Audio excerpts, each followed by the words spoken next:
ئەرنێستۆ ڕاوڵ گێڤارا ناسراو بە گیڤارا. کەم کەسێ لە دنیادا ناوی ئەم مرۆڤە مەزنەی نەبیست بێت. بە وتەی جان پۆل سارتەری فیلسۆف گیڤارا نەک تەنیا ڕووناکبیر بەڵکو کامڵترین مرۆڤی سەدەی بیست بوو. گیڤارا لە 14 ساڵی 1928 لە شاری ڕوسپاریۆ سەر بە ناوچەی سانتاڤیە لەدایک بووە. باوکی ئیرلەندی و دایکی ئیسپانیە. بنەماڵەی گیڤارا لایەنگری ڕەوتی چەپ بوون. هەر بۆیە تێکەڵبوونی گیڤارا لەگەڵ بۆچوونی مارکسیستی پەیوەندی بە بنەماڵەکەیەوە هەیە. کوڕی گەورەی ماڵ بووە. لە دوای تەواوبوون لە خوێندنی باڵا لە ساڵی 1954 سەفەرێکی بە هەموو وڵاتی ئەمریکای لاتینا دەست پێ کرد کە ئەم سەفەرە بوو بە هەوێنی فکری بۆ گیڤارا و تێکەڵبوونی هەرچی زیاتر بە شۆڕش و بزوتنەوەی ڕزگاری خوازی گەلان.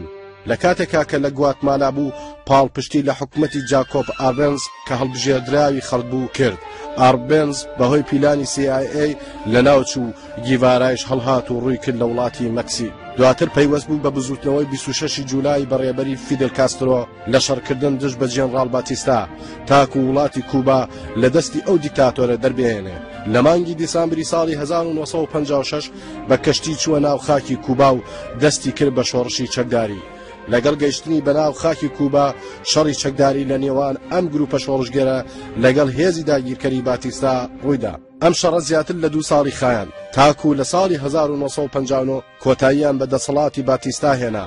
لەگەڵ دەست بەکاربوونی حکومەت گیڤارا چەندین پۆستی لەو حکومەتە وەرگرتووە وەک سەفیر و سەرۆکی بانکی ناوەندی و وەزیری بەرهەمهێنان.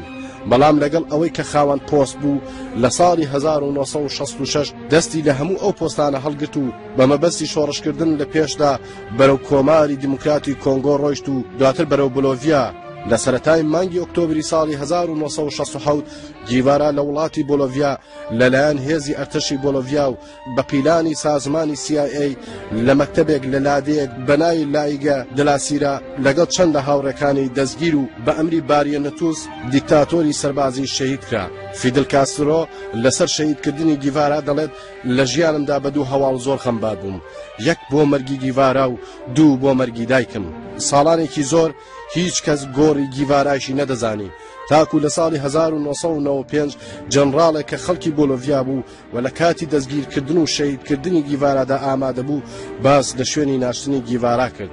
پاشماوەکانی جەستەی گیڤارا لە ساڵی 1997 گوازرایە بۆ وڵاتی کوبا و لە شاری سانتا کلارا شارێک کە سەرکەوتنی زۆری لە شۆڕشی کوبا بەدەستهێناوە نێژا و بۆنەیەکیان بۆ ساز کرد. شایانی باسم ماریۆتران بکوژی گیڤارا لە ساڵی 2006 کە چاوەکانی تووشی ئاومەریواری بوو لە نەخۆشخانەی وڵاتی کوبا چارەسەری بۆ کرا.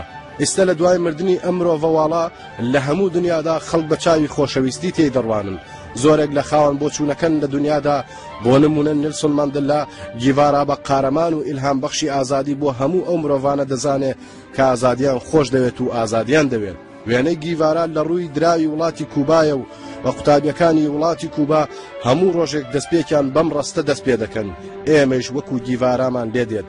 لە ساڵی 2008 پەیکەرێک بۆ گیڤارا لە مادەی برۆنز دروست کرا. ئەم پەیکەرە لە شاری ڕوسپاریۆ دانراوە. زۆربەی خەڵکی بۆلۆڤیا گیڤارا وەک حەزرەت ناو دەبن و تا ڕادەی پەرستن خۆشیان دەوێت. گۆڤاری تایم گیڤارا وەکو یەکێک لە 100 کەسی کاریگەری سەدەی 20ەمی هەڵبژاردووە. لە شاری ستۆکۆڵم زیاتر لە 300 کتێب لەسەر گیڤارا چاپ کراوە. قاوەخانەیەک لە وڵاتی مالزی لەسەر هەموو کوپەکانی وێنەی گیڤارای داناوە و هەموو لایەنگرانی گیڤارا سەردانی ئەم قاوەخانە دەکەن. دەوڵەتی بەرازیل ناوی چەند سینەمای بەناوی گیڤاراوە کردووەتەوە. جۆری کڵاوی گیڤارا یەکێ لە پڕفرۆشترین کڵاوەکانی دنیایە. جگەرەی گیڤارا لە وڵاتی سوودان باشتری مارکەی جگەرەیە. هەر بەپێی ئاماری گۆڤاری تایم 76% لاوەکانی دنیا گیڤارا دەناسن و ڕێزی لێدەگرن. خەڵکی بۆلۆڤیا شانازی دەکەن کە گیڤارا لە وڵاتی ئەوان شەڕی کردووە و بۆ ئەوان شەهید بووە. ئیرلەندیەکان دەڵێن مادام باوکی گیڤارا خەڵکی وڵاتی ئیرلەندا بووە ئەوە خوێنی ئیرلەندی لە دەمارەکانی لایە. خەڵکی ئارژانتینیش گیڤارا بە مڵکی خۆیان دەزانن چون لە ئارژانتین لەدایک بووە و لەوێ خوێندوویەتی. کوبایەکانیش دەڵێن گیڤارا بۆ ئێمە شەڕی کردووە و لە وتەیەکدا دەڵێت من شانازی دەکەم کە خەڵکی کوبام.